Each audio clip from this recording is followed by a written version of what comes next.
여러분, 지글지글 소리가 들리시나요? 커다란 무쇠 철판 위에 선홍빛 닭고기와 산더미처럼 쌓인 양배추, 그리고 매콤달콤한 황금 비율의 양념장이 어우러져 내는 그 향기. 생각만 해도 입안에 침이 고입니다. 그런데 여러분, 닭갈비를 드시면서 이런 의문 가져본 적 없으신가요? 닭갈비인데 왜 갈비뼈는 보이지 않을까? 소갈비나 돼지갈비처럼 뼈를 뜯는 맛이 아니라 왜 우리는 커다란 철판에 채소를 듬뿍 넣고 볶아 먹고 있는 걸까? 사실 닭갈비라는 이름 뒤에는 1960년대 춘천의 눈물겨운 생존 전략과 소갈비를 먹고 싶었던 서민들의 애환, 그리고 우연한 실수가 만들어낸 철판의 마법이 숨어 있습니다. 서민의 갈비, 대학생의 갈비라 불리며 춘천의 골목에서 시작해 이제는 전 세계인의 입맛을 사로잡은 닭갈비. 오늘은 그 철판 위에 얽힌 쫄깃하고 매콤한 역사 이야기를 맛있게 볶아 드리겠습니다. 닭갈비의 고향은 누가 뭐래도 강원도 춘천입니다. 그런데 닭갈비가 처음부터 지금처럼 철판에 볶아 먹는 형태는 아니었습니다. 이야기는 1960년대 초반으로 거슬러 올라갑니다. 춘천 중앙로의 한 선술집 주인인 김영석 씨는 원래 돼지갈비를 파는 가게를 운영하고 있었습니다. 그런데 어느 날 돼지고기를 구하기가 너무 힘들어졌습니다. 손님들은 갈비를 찾는데 고기는 없고 고민 끝에 그는 닭 2마리를 사다가 돼지갈비처럼 포를 떠서 양념에 재운 뒤 숯불에 구워 보았습니다. 그런데 웬걸 이게 돼지갈비보다 훨씬 부드럽고 맛있는 겁니다. 숯불 향이 밴 닭고기 구이, 이것이 바로 닭갈비의 시초였습니다. 처음에는 닭불고기 혹은 닭성이구이라 불리기도 했지만 돼지갈비처럼 양념해서 굽는다는 의미에서 닭갈비라는 이름이 붙게 되었습니다. 그러니까 닭갈비는 원래 숯불에 구워 먹던 석쇠 요리였습니다. 지금도 춘천에 가면 원조 스타일인 숯불 닭갈비를 파는 곳이 많은 이유가 바로 여기에 있습니다. 왜 하필 춘천에서 닭갈비가 이토록 번성했을까요? 거기에는 지리적, 경제적 이유가 있습니다. 당시 춘천 근교에는 양계장이 아주 많았습니다. 덕분에 닭고기 가격이 다른 고기에 비해 압도적으로 저렴했죠. 1970년대 초반, 닭갈비 1인분 가격은 100원 정도였습니다. 당시 소갈비는 엄두도 못 내던 시절, 닭갈비는 서민들이 갈비라는 기분을 내며 먹을 수 있는 최고의 사치였습니다. 특히 춘천은 군사도시이자 교육도시였습니다.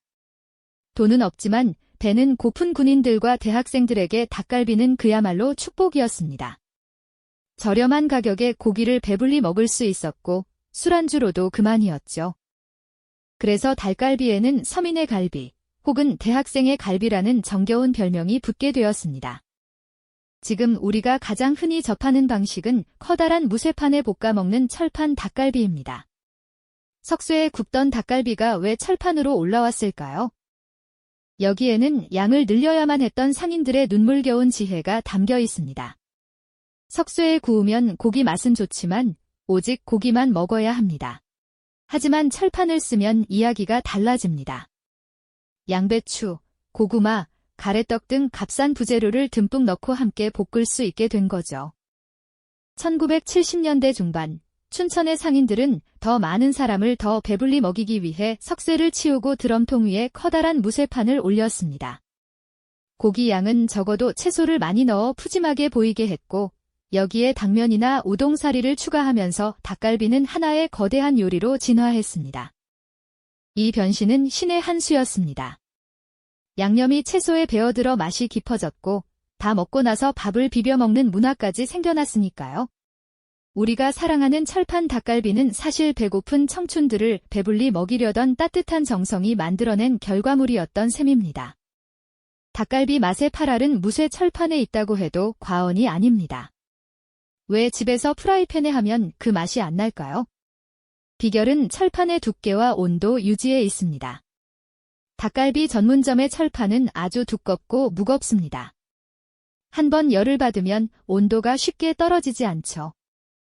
수분이 많은 양배추를 쏟아부어도 온도가 유지되기 때문에 채소는 아삭하게 익고 고기는 육즙을 머금은 채 빠르게 익습니다. 특히 양념이 철판 바닥에 살짝 눌어붙으면서 일어나는 마이야르 반응은 닭갈비 특유의 감칠맛을 폭발시킵니다. 살짝 탄 듯한 그 양념의 풍미, 그게 진짜 닭갈비의 매력이죠.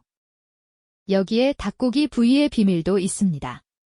대부분의 닭갈비집은 닭다리살, 정육을 사용합니다.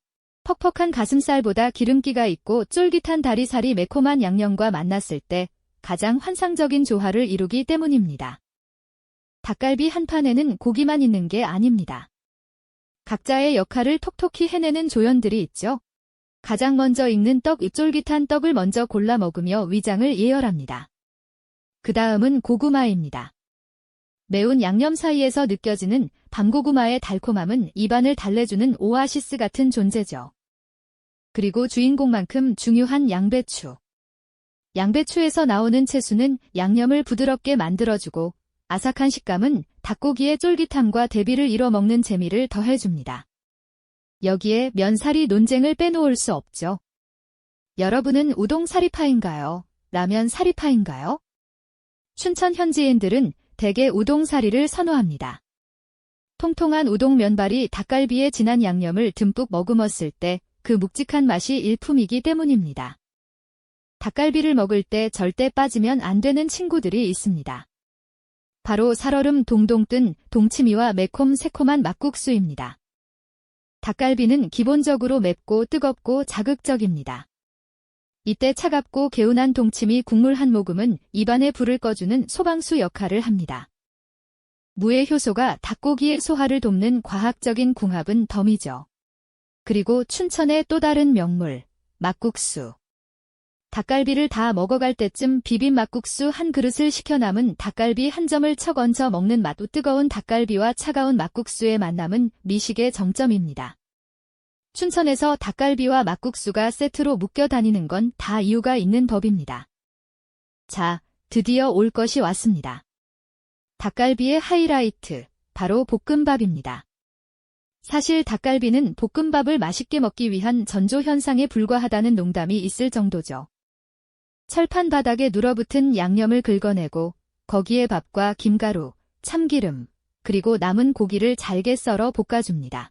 주걱 2개로 현란하게 밥을 볶아주는 직원의 손놀림을 멍하니 바라보는 볶음밥 멍의 시간. 마지막에 밥을 얇게 펴서 바닥을 살짝 태운 뒤 숟가락으로 벅벅 긁어먹는 그 누룽지의 맛도 그 소리와 식감은 어떤 고급 디저트보다 강력한 만족감을 줍니다. 최근에는 치즈를 추가해 치즈폭포 볶음밥을 만들어 먹는 게 유행인데 매콤한 맛과 치즈의 고소함은 그야말로 반칙 수준의 조합입니다. 이제 닭갈비는 춘천을 넘어 전 세계인의 입맛을 사로잡고 있습니다. 명동 닭갈비 골목에는 외국인 관광객들이 줄을 서서 먹고 도쿄의 시노쿠보나 뉴욕의 한인타운에서도 닭갈비는 가장 핫한 메뉴 중 하나입니다. 특히 치즈 닭갈비는 SNS를 타고 전 세계로 퍼져나갔습니다. 매운 음식을 잘 못 먹는 외국인들도 치즈에 퐁당 빠진 닭고기는 거부할 수 없었죠. 춘천의 작은 골목에서 군인들과 학생들의 배를 채워주던 소박한 음식이 이제는 한국을 대표하는 글로벌 푸드가 되었다는 사실이 정말 자랑스럽지 않나요? 오늘 침고이는 잡투리에서는 춘천의 골목에서 태어나 세계인의 식탁까지 진출한 반전 매력의 소유자 닭갈비 이야기를 나눠보았습니다. 돼지가 없어 닭을 잡았던 우연, 배고픈 청춘들을 위해 철판을 올렸던 정성, 그리고 마지막 한 톨의 밥알까지 긁어먹는 우리네 인심. 닭갈비 한 판에는 참 많은 사람의 삶과 지혜가 볶아져 있는 것 같습니다. 오늘 저녁 메뉴 고민되시나요? 가족이나 친구들과 둘러앉아 커다란 철판 위에 인생 이야기 나누며 닭갈비 한 판 어떠신가요? 물론 마지막 볶음밥은 선택이 아닌 필수라는 거 잊지 마시고요. 오늘 영상이 맛있으셨다면 구독과 좋아요로 리필해주시는 것 잊지 마세요. 저는 다음에 더 침고이는 이야기로 다시 찾아오겠습니다. 감사합니다.